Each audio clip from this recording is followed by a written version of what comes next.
Paul remercie Dieu pour la grâce, pour tous les dons du Saint-Esprit qui sont essentiels pour le bon fonctionnement de l'Église. Voyons la première épître aux Corinthiens, chapitre 1er, versets 8 et 9. Verset 8. Il vous affermira aussi jusqu'à la fin pour que vous soyez irréprochables au jour de notre Seigneur Jésus-Christ. Verset 9. Dieu est fidèle, lui qui vous a appelé à la communion de son Fils, Jésus-Christ, notre Seigneur. En d'autres termes, le Seigneur Jésus garantit qu'ils entreront un jour en sa présence et qu'ils seront irréprochables devant lui. Quelle promesse! Quelle promesse formidable! Ce mot irréprochable était un terme juridique utilisé dans les tribunaux de l'époque.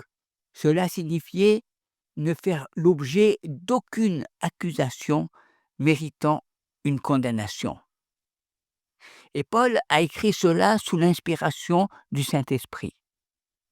Mes amis, certaines personnes n'aiment pas cet enseignement, mais il est là. Paul a dit, inspiré par le Saint-Esprit, qu'un jour, ces Corinthiens seraient introduits en présence de Jésus et se tiendraient devant lui sans reproche. C'est formidable. Leur vie quotidienne était alors loin d'être parfaite. Ils avaient beaucoup à apprendre, les gens pouvaient leur reprocher beaucoup de choses et porter toutes sortes d'accusations contre eux à ce moment-là. Mais un jour, ils se tiendraient devant Jésus, irréprochables et sans accusation. Vous voyez, lorsque Dieu garantit notre sécurité, aucune accusation ne peut être portée contre nous, pas une seule. Et Romains, au chapitre 8, versets 33 et 34, nous dit « Qui accusera les élus de Dieu? C'est Dieu qui justifie. Qui est celui qui condamne? Jésus-Christ est celui qui est mort, oui bien sûr, qui a été ressuscité, qui est à la droite du Père, qui intercède également pour nous. Personne ne peut porter d'accusation contre les élus de Dieu. Ils sont à lui pour toujours. Christ a payé le prix du péché. Ceux qui ont mis leur confiance en son œuvre accomplie ne peuvent jamais être séparés de lui. Aucun péché ne pourra jamais les séparer de lui, car Christ a payé le prix de leurs péchés, ils ont été lavés, et c'est une sécurité. Non pas parce que nous le méritons, mais parce que Dieu est fidèle. Le verset 9. Dieu est fidèle, lui qui vous a appelé à la communion de son Fils Jésus-Christ, notre Seigneur. Il est fidèle. C'est Dieu qui nous a appelés à cette communion avec son Fils Jésus-Christ, notre Seigneur. Et c'est lui qui nous aidera à aller jusqu'au bout. C'est la leçon que Paul va nous enseigner dans ce livre. Mais tout commence ici. Vivre comme Dieu le souhaite commence par comprendre à quel point nous sommes riches en Jésus-Christ. En particulier, comprendre que nous avons été amenés dans un partenariat éternel et immuable avec Jésus. C'est ce que dit le verset 9. Dieu est fidèle, lui qui vous a appelé à être partenaire de son Fils Jésus-Christ. Et lorsque nous réalisons que nous sommes les enfants de Dieu, que nous faisons partie de sa famille, nous avons été amenés dans un partenariat éternel avec Jésus-Christ. Et il va gagner. Nous faisons partie de l'équipe des vainqueurs. Cela nous fait vivre comme des champions dans la vie chrétienne, triomphant sur le péché et Satan, apportant la gloire à Jésus-Christ. Et tout le reste de ce livre dépend de la compréhension du verset 9. Nous avons été amenés dans un partenariat avec le Fils de Dieu, Jésus-Christ. Nous ne le méritons pas, mais vous voyez, tout cela vient de sa grâce et nous pouvons être reconnaissants, comme l'était Paul, pour la grâce de Dieu qui nous a été accordée. Et je suis convaincu que c'est le fait de ne pas avoir vécu à la lumière de cette vérité qui a causé les problèmes dans l'Église de Corinthe et qui est la cause de beaucoup de problèmes dans l'Église actuelle. Nous nous disputons les uns les autres avec les autres parce que nous oublions que nous sommes membres du corps de Christ, les uns les autres. Nous commettons des actes immoraux parce que nous oublions que les membres de notre corps sont en réalité des membres de Christ et des membres les uns des autres. Certains chrétiens couchent avec des personnes avec lesquelles ils ne sont pas mariés et ils oublient qu'en agissant ainsi, ils jettent le discrédit sur toute l'Église de Jésus-Christ. Cela rejaillit sur moi, mon ami, et j'aime pas cela. Ce que nous faisons a une incidence et sur les uns et sur les autres. Nous avons été amenés à former un partenariat avec Jésus-Christ. Et parce que les membres de son corps étaient membres les uns des autres, nous devons comprendre cette vérité. Nous négligeons nos vœux de mariage parce que nous oublions que nos mariages doivent être le reflet de la relation que Jésus-Christ entretient avec son Église. Il y a du désordre dans l'Église parce que nous oublions que nous appartenons les uns aux autres et que nous devrions veiller au bien-être des autres plutôt qu'au nôtre, et ainsi de suite. Prenez tous les problèmes de l'Église de Corinthe. Ils peuvent être attribués à une mauvaise compréhension de cette grande vérité, de notre unité en Jésus-Christ dans le corps. Ainsi, lorsque nous nous souvenons de ce que Dieu a fait pour nous en Christ, lorsque nous le comprenons et commençons à l'appliquer dans notre vie quotidienne, notre pratique quotidienne commence à correspondre à notre position éternelle en tant que saints, mis à part pour Dieu pour sa gloire. Et ce sera une raison de remercier Dieu.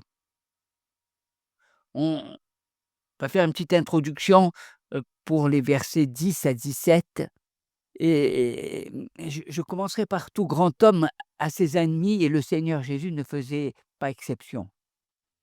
Ses principaux ennemis, comme vous le savez bien, étaient des chefs religieux de l'époque, connus sous le nom de pharisiens. Ils n'avaient aucune sympathie pour ses prétentions à être le Messie, le Fils de Dieu. Lorsque les foules le voyaient accomplir des miracles, en particulier chasser des démons, et commencer à suggérer qu'il était en vérité le Messie, les pharisiens étaient stupéfaits et devaient trouver une explication à son pouvoir surnaturel. Ils ont donc décidé de répandre l'histoire selon laquelle Jésus chassait les démons par le pouvoir de Satan. C'était une idée ridicule, et le Seigneur Jésus l'a rapidement réfutée. Si Satan chasse Satan et que les démons sont les émissaires de Satan, alors il se bat contre lui-même. Son royaume va s'effondrer. Voici ce que Jésus a dit. Tout royaume divisé contre lui-même sera dévasté, et toute ville ou maison divisée contre elle-même ne subsistera pas. Cette déclaration était absolument vraie. Personne ne pouvait la nier. C'est une vérité évidente. En fait, beaucoup d'autres avaient dit à peu près la même chose au cours de l'histoire. 500 ans avant Jésus-Christ, Ésope aurait dit « L'union fait la force, la division nous affaiblit ». Cette phrase a été citée et répétée à de maintes reprises de différentes manières par des poètes et par des philosophes de son époque, jusqu'à la nôtre. C'est une vérité évidente. Si vous vous battez contre vous-même, vous serez détruit. Vous ne pouvez tout simplement pas continuer. Malheureusement, même si tout le monde sait que c'est vrai, tout le monde n'agit pas comme si c'était vrai et ne vit pas comme si c'était quelque chose de réel. Même les chrétiens ne le font pas, ni dans leur foyer, ni dans leur église, et l'église de Corinthe en était un excellent exemple. Ils avaient des problèmes dans plusieurs domaines. Paul a écrit ce livre pour les encourager à mettre en pratique quotidiennement ce qu'ils sont par leur position éternelle. Ils sont un en Jésus-Christ, et c'est un domaine sur lequel ils doivent travailler dans leur pratique quotidienne. Ils doivent travailler ce domaine de désunion. Ils étaient une maison divisée contre elle-même, et à moins qu'ils ne se ressaisissent, le témoignage de Jésus-Christ à Corinthe allait s'effondrer. Les 4 premiers chapitres de cette lettre sont consacrés à ce sujet. Ils traitent tous de ce problème de désunion. Il aborde le sujet sans détour. Il aborde ce sujet au verset 10 et dans ce premier paragraphe jusqu'au verset 17, il établit le fait que les divisions dans l'Église doivent être évitées car elles vident l'Évangile de sa substance et de sa puissance. Alors suivons maintenant le fil de sa pensée, afin d'apprendre à vivre dans l'unité et l'harmonie les uns avec les autres, dans nos foyers et dans notre Église, afin de ne pas priver l'Évangile de sa puissance. Il y a l'exhortation à cette unité au verset 10. Il y a l'accusation de désunion au verset 11 et 12. Puis il nous dit à quel point la désunion est absurde au verset 13 jusqu'au verset 16. Et enfin, au verset 17, il en arrive au remède, à l'antidote contre la désunion. Commençons donc par l'exhortation du verset 10. Verset 10, « Je vous exhorte, frères, par le nom de notre Seigneur Jésus-Christ, à tenir tous un même langage et à ne point avoir de division parmi vous, mais à être parfaitement unis dans un même esprit et dans un même sentiment. » Ce mot, je vous exhorte, peut être un mot d'appel tendre. Je vous supplie, je vous implore. Mais ce mot contient aussi un sens d'avertissement amical. Je vous exhorte, je vous conseille, je vous avertis. Je vous exhorte au nom de notre Seigneur Jésus. Il n'y a rien d'autre d'assez puissant pour nous rassembler tous, et son nom illustre sa puissance. Souvenez-vous du chapitre 1er, verset 9. Dieu est fidèle, lui par qui vous avez été appelés à la communion avec son Fils Jésus-Christ. Nous avons été appelés à former un seul corps.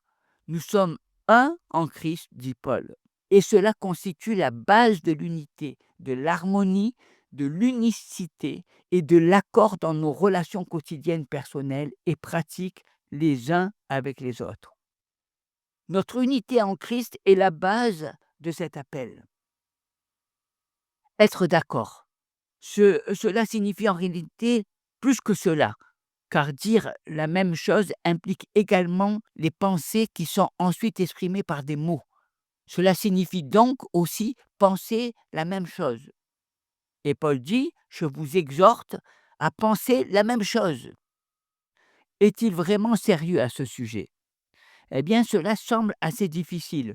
Je veux dire, devons-nous tous être d'accord ici dans cette église sur la couleur de la moquette que nous aimons? Devons-nous être d'accord là-dessus? Devons-nous être d'accord sur l'ordre ou le déroulement du culte qui est le plus propice à l'adoration ou sur le type de musique le plus acceptable dans l'église? Devons-nous être d'accord sur ces choses? Mes amis, nous avons un gros problème, car nous ne serons jamais d'accord. Je ne pense pas que Paul cherche à faire de nous des copies conformes les uns des autres. Il sait que nous sommes tous différents. Nous avons des origines différentes, des capacités différentes, des intérêts différents, des goûts différents, et c'est une bonne chose. Il n'est pas contre cela. La diversité est une bonne chose. Vous voyez, ce n'est pas l'uniformité qu'il recherche, mais l'unité. Il y a une différence entre ces deux mots, non pas l'uniformité, mais l'unité. L'unité est une interaction agréable et harmonieuse entre toutes les parties diverses. Elles peuvent être différentes, mais elles doivent travailler ensemble, et c'est là le point essentiel. Et elles peuvent le faire parce qu'elles sont un en Jésus-Christ. Et Paul dit que c'est la base de tout.